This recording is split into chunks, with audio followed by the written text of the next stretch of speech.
April 25th, 2018, everyone. This is Vent with Nick Gar Murphy. Now that we have a record of that, let's begin. Okay? Great.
So how is everyone today? Ugh. Oh, brr. Still feel tired. 2 cups of coffee and still feel tired. I even took a caffeine pill. I'm still feel tired. Oh, a little hyped up maybe. A little hyped up maybe. But it's like, you know how you get tongue-tied? I feel like I'm brain-tied right now. And that's how it always is when the show begins for the most part. But is it more so today? I don't know. I don't know, guys. But I decided to record an episode to get the energy going, to get the juices pumping to the old brain stem. The old abruta oblongatum is that. I don't know what I'm talking about, guys. All right, so we're at Vent. This is it's late in the day. I gotta get started. I'm just tired. It's a rainy day. I think maybe the weather is affecting my brain function. I don't like to think that way. No, the weather does not affect my brain function. I'm not like an old person who's like, oh, my knee's hurting, must be a rainy day coming. No, it's not like that at all. No. It's like, oh, seasons must be changing. My knuckles, it's swollen. Yeah, oh, is that right? Yeah, I can always tell when the seasons are changing because my knuckles are always, they're always swollen. Oh, boy. Yep. But, yeah. Yeah, so this is Vent, and the opening music there was the Law & Order theme. I started watching Law & Order SVU again on Hulu, and wow, that show is addictive. That is, like, once you start watching an episode, you just can't stop. It's so compulsively watchable. And so I kind of have to distract myself from that distraction sometimes. But me and my wife, we love that show. It's just, oh boy. Alright, before we begin, I'm gonna have to cough because I feel like, I got a, phlegm ball up in my throat. Because the seasons are changing, and I have allergies, I suppose. I used to think that was bullshit too when I was younger, but now I'm older, and yeah, no, it's not bullshit. I have serious allergies, I guess. And no allergy medication to take, but whatever. I'd like to talk about some sort of like a breakthrough I had yesterday. Like millions of others, I am on the Facebook. Yes, I am on the Facebook. And I follow a lot of pages on Facebook. And a lot of them have political slants. They're either one side or the other.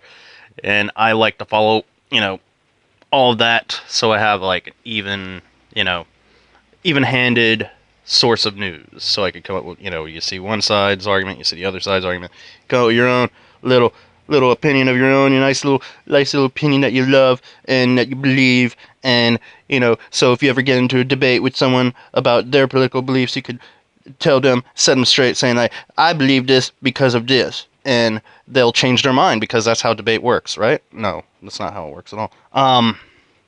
But yeah, I decided it's like I'm getting a little tired of all this political news bullshit. And I'm gonna clean house. I'm gonna clean house in my like pages. So I went into my settings. I looked at my like pages, and I stopped following all political ones.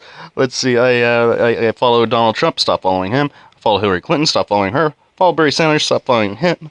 I follow the other 98%, which is yeah, it's that's I see where they're coming from, but I just can't. I can't be outraged anymore. I'm tired of being outraged by everything that they're outraged by, and I'm like, I'm not really that outraged. I'm just like, they put up a meme. It's like, isn't this outrageous? It's outrageous, and yeah, it's outrageous. Where's the context? And it's like, you know, I just can't. I can't do it. So I unfollowed so many news sources and politicians, and like, I went on my news feed, and it is 80% politic free now. It's all fun and games now. Like it's like I felt like I was kind of creating like a safe space, but no, it's not a safe space. It's like I don't need a safe space. I need a streamlined, focused news feed. You know, it's like it's not deviating from one side or the other, and it's not political at all. It's more about, you know, the stuff I like, you know, movies, TV shows, and like stuff my friends post about movies and TV shows, and you know, just general, you know, basic Facebook stuff that's not in the realm of political activism or extremism and shit like that. So I feel cleansed. I feel a little cleansed. So I don't feel as mentally torn as I was about what's going on. I see it as kind of like maybe I'm kind of burying my head in the sand, but it's not. It's for focus. It's like it's for me to focus on what I need to focus on, which is, you know, my personal life and my my blossoming career of some kind, and I gotta focus on that if this career is gonna pan out. I gotta focus on that, get all the shit done there, and move on, I guess. And in the meantime, I'll just keep doing this show, just to vent, because that's the name of the show. It's vent. So now that that's all cleared up, I can just, you know, go into the headlines. And because I've deleted all the, or I've unliked all the news sources and you know, headline fodder pages that I followed on Facebook, I have no idea what's going on in the world. So I'll just go to my headlines here and see what's up. You know, I don't know what's going on here. Yeah, like, what am I gonna talk about here? I mean, I can't right now. Let's see. Can I really? Nah. Let's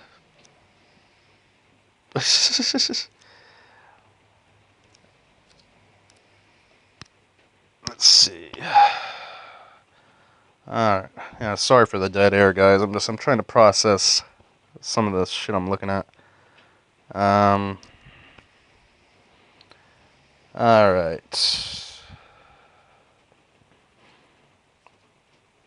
Like, let me just read the headlines. I'm not going to click on any stories, but if anything just really, like, strikes out at me, I'm like, I want to know more about this. Alright. Chinese school scoring system allocates benefits and punishments to shape citizens' behavior. Not touching it. Ohio's Ashland University offering scholarships to Fortnite players. Don't care. Alleged heroin dealer charged with murder after Oklahoma woman 19 overdoses. Yeah, cleaning that world there. Cleaning that drug. Dude, the war on drugs is strong and all that. U.S. slips again in World Press Freedom Index. Wow, I have no idea what that is. It must have something to do with money, right? Or World Press Freedom Index. What is that? Is it about the media? Is it about the media? Now I'm concerned. Should I click on this to find out what the hell the World Press Freedom Index is? Let's do that. Let's educate ourselves. Let's educate ourselves on the World Press Free Index. U.S. slips again in Press Freedom Index. 43rd to 45th out of 180 countries on the World Press Freedom Index, due in no small part to President Donald Trump and his routine attacks on the press, according to a report released by Wednesday.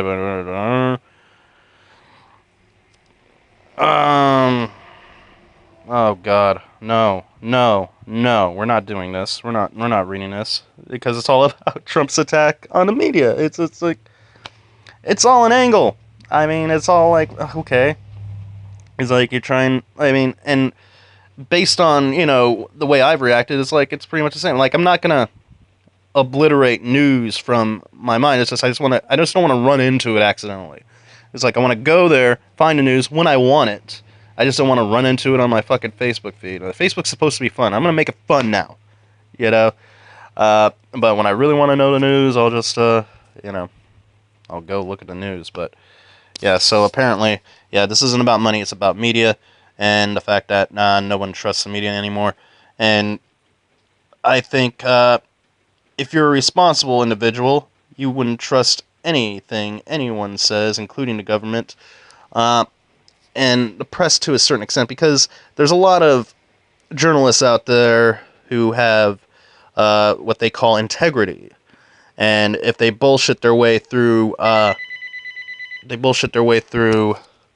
was that? Nope. They bullshit their way through news stories that lacks integrity.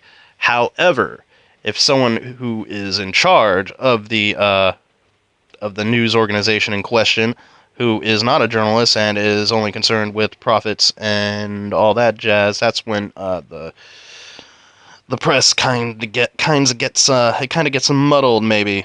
I mean, it kind of reminds me of that movie. What the hell's the name of it? It's about the whole church, the church little boys in Boston, the Boston Globe. What the hell's the name of it? Spotlight. Yeah, it's like that whole thing about how they knew about it like decades in advance. They knew about the scandal decades in advance, but they put it in a, they put a little blurb in a meaningless part of the paper that no one really reads or really registers. And it was there for years until the Spotlight crew decided to, look deeper into it like years and years later. And, that's the kind of thing you got to watch out for as far as the press is concerned. So, because the people in charge are always going after the dollars, the dollar signs. So, and they're all about interest in the investment, and they don't want investors to pull out because of biased reporting or something that exposes something even objective that exposes corruption in the higher ups of the hierarchy, I guess. So you be careful out there, guys, and be careful with what you read, and be careful with especially be careful with what any government body says about what's being reported, because if there's smoke, there's fire, right? And where there's smoke, there's fire. Oh God, this isn't funny at all. All right. Okay. Well, I think this might apply to everyone, because I'm sure everyone's confused about what this means, and especially the Bill Cosby jury. The Bill Cosby jury asked for the definition of consent. Gee, does no one know what consent is anymore? Is it that, like, have people's minds been so, like, battered by all this Me Too stuff that no one understands what consent is anymore? I don't know. Let's click and find out, guys. Let's click and find out. Come on. Okay. The latest on Bill Cosby's sexual assault retrial. Okay, he's having a retrial. I did not know this. Alright, deliberating jurors in Bill Cosby's sexual assault case have asked their first question of the judge. What does consent mean? I don't know, look it up in a fucking dictionary, dude. The jury returned to a suburban Philadelphia courtroom less than 2 hours into its deliberations to ask the legal definition of consent. Okay, the legal definition. Because is the legal definition of consent different from the dictionary definition of consent? Judge Steve O'Neill said he wasn't able to answer it, telling jurors they've already been given the definitions of the charges they are considering. Yeah, I guess the judge doesn't know what consent is either.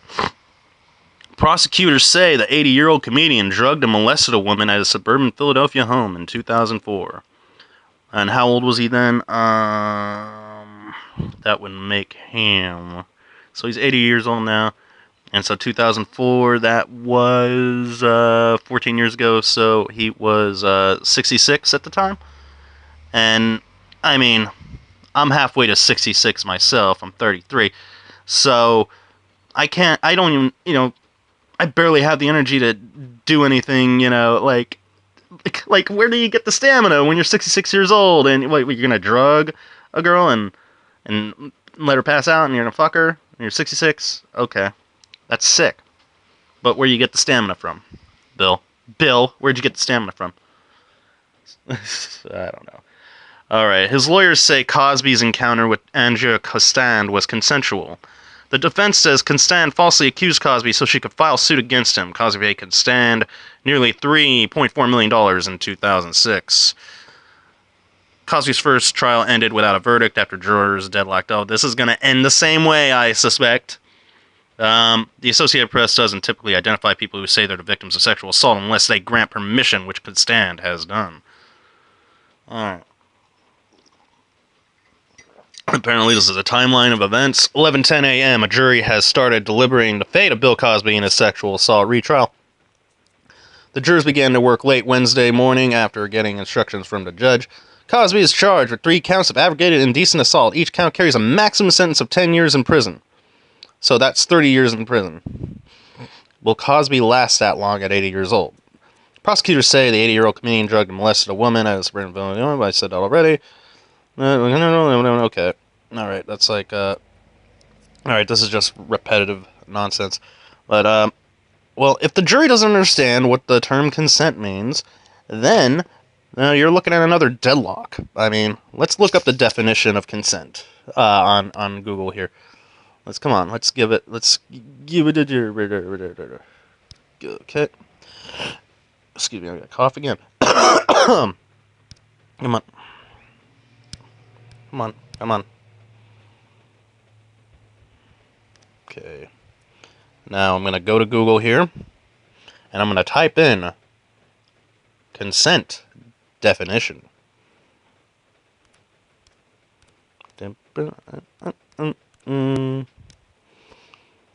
Alright. It's loading. Consent. Permission for something to happen or agreement to do something. That sounds pretty simple.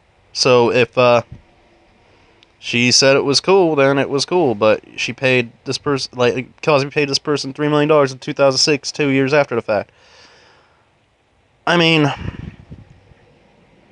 yeah. I mean, there's room for reasonable doubt here. I hate to admit it, guys. But I know Cosby's goose has been cooked for ever since Hannibal Buress just did that bit about it that leaked online, and like people realize what Cosby, huh? Even though the rumors have been floating around for years, and even admitted to it in a Larry King interview about Spanish Fly, and so it's like it was there. You people just didn't fucking notice it, and all of a sudden you just go, hey, like someone crucify that man. Like, yeah, this is outrageous, and it is. It very much is. But it's like, what can you prove here? What's beyond a shadow of reasonable doubt here? I mean, I personally, I can believe that it's entirely possible that he has a whole history of being a serial rapist.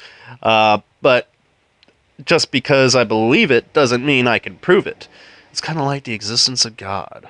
Now, I'm not going to touch that right now, but it's, it is what it is, It's, but I don't think I would ask a judge what the legal definition of consent was, even though it's totally clear what consent actually is. Let me go ahead and revise this search definition. Legal definition, consent legal definition. Okay. Alright. Here we go. Definition of consent to sexual activity, subsection 273.1. Defines consent as the voluntary agreement of the complainant to engage in sexual activity in question. Conduct short of a voluntary agreement doesn't... What? I hate the way laws are written. They don't flow. There's no rhythm to what's written there. It's intentionally badly written. I hate that. I hate it. I'm going to start this over again and try to say it smoothly. A definition of consent to God damn. All right. I'm going to do this slow. I'm going to read it slow. A definition of consent to sexual activity, subsection 273.1, defines consent as the voluntary agreement of the complainant to engage in the sexual activity in question. Conduct short of a voluntary agreement to engage in sexual activity does not constitute consent as a matter of law. Okay, well that seems pretty much exactly like the regular definition of consent. So, well, good luck. Good luck, Bill Cosby's jury. I'm sure you'll come up with a verdict very soon, right? I didn't even know that this retrial was happening. This is news to me. So, I thought that was going to take months for that retrial to happen, and it probably has taken months. But time flies when you're not doing shit. Let's see.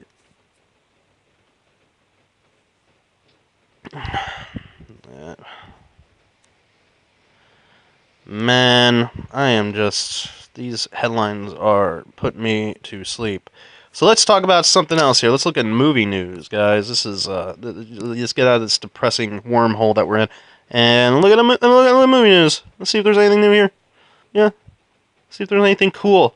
The Avengers Infinity War is coming out in the next couple days. Everyone's all like, what's gonna happen? What's gonna okay, there's just Thanos and stuff. Infinity Stones, yeah. The Star-Lord and Cap. And the general consensus is that Captain America's going to die. I don't know. I haven't watched all the MCU movies, so I don't know. I'm way behind, and I'll watch the rest of them until. Well, I don't know if I'm going to watch all of them. I'm not going to watch. I haven't seen Thor: The Dark World, but I've seen Thor: Ragnarok. I don't think there's any need for me to see Thor: The Dark World. So I'm just nixing that right now. I still haven't seen Captain America: The Winter Soldier. I heard that was good, so that's on my list. That's probably going to be the first one that I'll watch. And then Captain America: Civil War, which I still haven't seen. I'll watch that. And then I'll watch Spider-Man: Homecoming. Haven't watched that yet. And then I'll just, when I get around to it, I'll top it all off with Infinity War. Yeah, I'm in no rush to see it. I'm more excited about Deadpool 2 myself because I actually saw the first movie, and there's not a shitload of other movies I have to catch up on prior to watching that one. So that's fine. Oh, here's something. This is probably this is probably going to be of interest to only me or fellow Bret Easton Ellis fans who are listening. Hulu is bringing Bret Easton Ellis's Lesson Zero to series. Now, I don't know if you've seen that movie with Andrew McCarthy and Robert Downey Jr. And James Spader, and or if you read the book by Bret Easton Ellis, it was kind of like an 80s Catcher in the Rye. It was very much like a 1980s Coke-fueled version of Catcher in the Rye, and it was kind of like, I don't know, it was just, it was great. I love that book. It's an amazing book, and the movie's pretty good too, but the movie has more of a coherent storyline. There's no real coherent storyline in the book because it's just a series of events that this character goes through. But they went ahead and made like a movie about it shortly after the book hit, and it was and Bret Easton Ellis was 21 when he wrote it, I believe, and he became a big literary star. And then he went on to write American Psycho, Rules of Attraction, Glamorama, and amongst others. So now they're going to do a series of Lesson Zero. Like, I mean, how much story can you put into a television series of Lesson Zero? I remember one time after reading the book, and I thought the book was so enthralling and was so different aesthetically from the actual movie that was made in 1986 that I wanted to do my own rewrite of it. So I wanted to do my own adaptation of it. So I started an adaptation. I made it. I modernized it a little bit, but I didn't finish it. I wrote like 20 pages and I stopped because I was like, I don't know, like I'm just totally deviating from the source material in a way that I did not approve of personally. So I stopped writing it, and I did that like back in 2003 or something. And like about a decade later, I heard that Quentin Tarantino was interested in doing an adaptation of it as well. So I was like, okay, well, great minds think alike, I guess. But yeah. Let's see, right, but here's a story about Lesson Zero. For readers and writers of a certain generation, Bret Easton Ellis's early novels were rather influential, correct. Lesson Zero, Rules of Attraction, American Psycho, Glamorama. These books captured a certain detached, drugged-out malaise that painted the perfect picture of Los Angeles during the 80s and 90s, before their author grew up and spiraled into a seemingly endless cycle of self-love, entertainment industry punditry, and awful opinions about women. Oh, I mean... Yeah, Bret Easton Ellis has that podcast, and he has some very strong opinions on it. But I'll tell you one thing: one of the best podcasts I've ever listened to was back and forth between Bret Easton Ellis and Quentin Tarantino prior to the Hateful Eight coming out, or around that time. And it was so good that it inspired me to make my own podcast a couple of years ago, and I made like a podcast pilot, and I started doing a second episode, and it just didn't pan out, but it was really good, and like I try to listen to it every once in a while because it's just a gold mine of material, and it's about like full of philosophizing about where the entertainment industry is going in regards to this new golden age of television, and that's petering out now, but and the shift from movies being shot on film to digital, and like how movies compare to TV. And it's just very interesting. I'm not doing it justice with the description here, but yeah, if you're interested, yeah, definitely check out the BEE podcast where he interviews Quentin Tarantino, and they talk about all that shit, and it's really cool. Yet, despite Ellis's often insufferable behavior, his books continue to be read by many, as their angst seems to transcend generational boundaries, despite the obvious era signposts they contain. The writer's first novel, and arguably still his best, Lesson Zero, was already updated into a movie once before, starring Andrew McCarthy, Robert Downey Jr., and a killer Rick Rubin soundtrack, though the coked-out hard edges of his prose had been softened for an MTV-friendly final product. Now Hulu is bringing the book back to screens as they're developing an original series based on the 85 tome, which was released when Ellis was only 21 and still in college. For those unfamiliar with his work, here's an official synopsis. Set in Los Angeles in the early 1980s, Lesson Zero has become a timeless classic. This coolly mesmerizing novel is a raw, powerful portrait of a lost generation who have experienced sex, drugs, and disaffection at too early an age. They live in a world shaped by casual nihilism, passivity, and too much money in place of a devoid feeling of hope. Clay comes home for Christmas vacation from his Eastern college and re-enters a landscape of limitless privilege and absolute moral entropy, where everyone drives Porsches, dines at Spago, and snorts mountains of cocaine. He tries to renew feelings for his girlfriend Blair and for his best friend from high school, Julian, who is careering into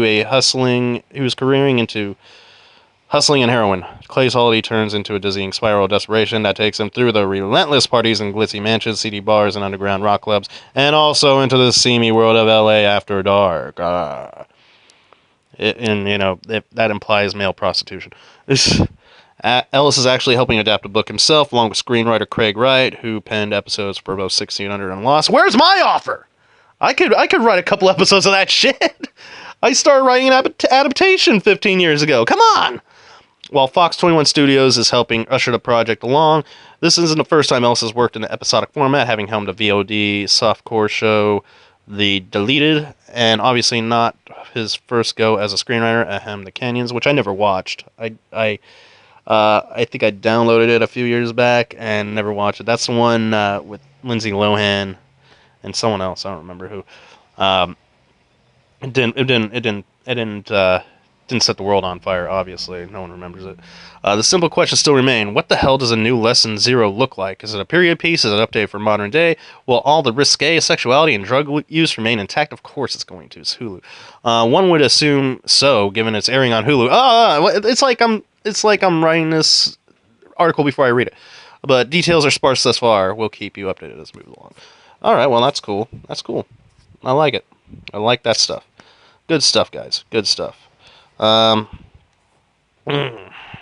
Any other new movie news? Come on. Let's see what Deadline has. Is it the headline's a deadline?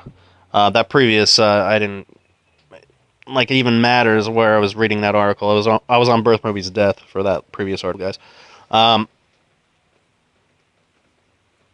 Let's see.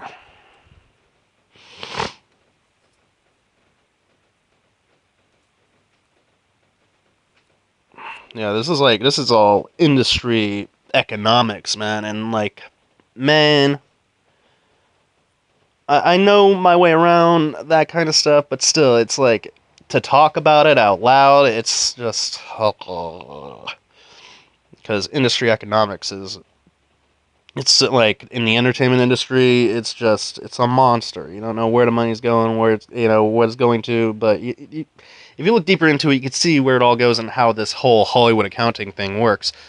And it's very interesting. And I wish I delved deeper into it when I was younger, like but I was just a kid with high ambitions and big dreams, and everything was so two-dimensional. But now everything's gotten so much more intricate as I've gotten older, and though I've gotten smarter, I feel dumber. I don't know, it's a weird paradoxical cycle, vicious circle. Yep. It's no good. But I'm beating my way through it. I'm fighting. You gotta fight the good fight, man. It's a mental war. You gotta set the world on fire with that shit. Come on. Yeah. And that's part of the reason why it's just hard for me to focus, because it's like, well, you gotta keep in mind the budget. You gotta keep in mind the budget when you're writing shit. So you don't want to go too far off the rails, or go with free reign or carte blanche or whatever. You can't go too far with that, otherwise no one's gonna have the budget for your fucking shit. I'm like, oh no, oh great. But yeah, it's just these little neuroses that kind of play with your mind a little bit. But you fight through it. It's all part of the business.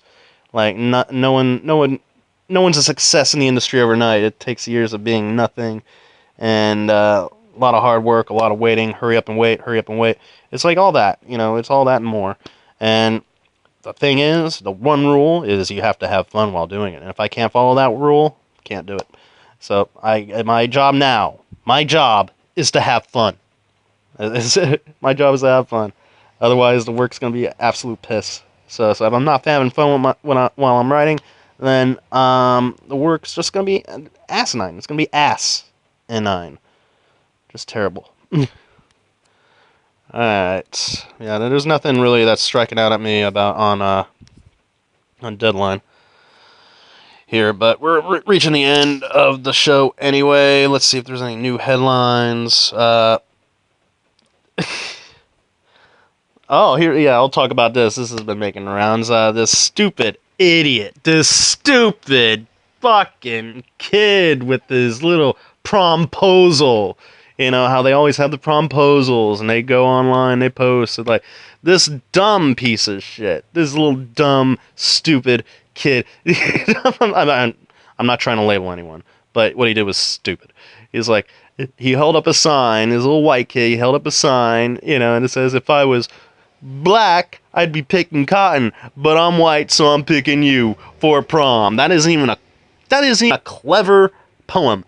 Or a clever little whatever it's supposed to be, It's just stupid. And the breaking news here is he's not gonna go to prom. So, did the girl change her mind or what? I don't know if we're gonna get that answer. But let's see. Let's read this. We're close to the end here, but we'll read this real quick, and then we will say goodbye. Just for a good laugh. A Florida high school student whose prom proposal sparked online outrage and racial backlash will not attend prom, according to a statement from his family's lawyer. Yeah, well, duh. Noah Crowley, a senior at Riverview High School, posted a photo of himself holding a sign with the words, if I were black, I'd be picking cotton, but I'm white, so I'm picking you for prom. And he puts a question mark at the end of it. That's stupid. All right, in a statement provided by NBC News, Crowley's parents said their son will not attend any future school activities or functions, including the prom or graduation. Oh, okay. He's not going to graduation either. He's been ostracized due to popular opinion online. It's the girl's fault. She posted the picture. He didn't post the picture. It's the girl's fault. She posted the picture with a heart on the top of it. Like, oh, look at how sweet he is. Never mind that casual racism. All right. Anything else? It's like, Crowley also faces potential discipline from his school, according to officials. Fellow Riverview senior Aaron Williams shared Crowley's post on Facebook and it quickly went viral. The specific reference to picking cotton sparked outrage and accusations of racism on social media. It's like, what a fucking edgelord, right?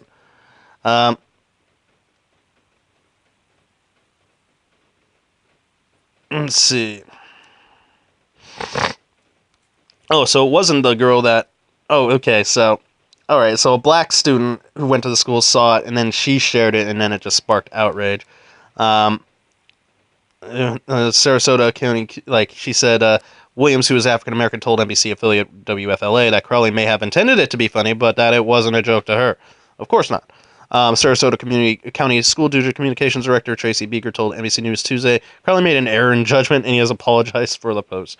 She also said the school is investigating the incident, looking at all the options. Initially, Beaker. Okay, yeah, okay. This is like, no, we're done with that. We're done now. All right, guys. Well, that was Event, and yeah, now I'll try to be more entertaining tomorrow. If I do decide to do an episode tomorrow, which I may well be. I may well do it. Perhaps. But for now, I really gotta get to work, you guys. This is no joke.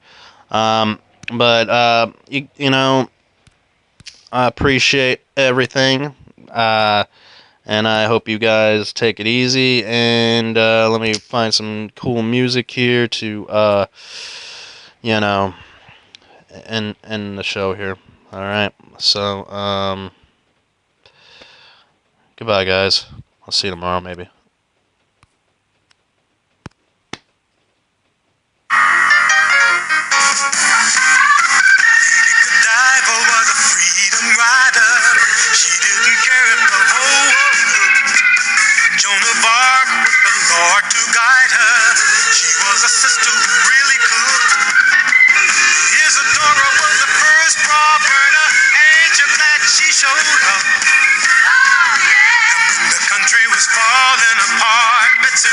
Got it all sold up.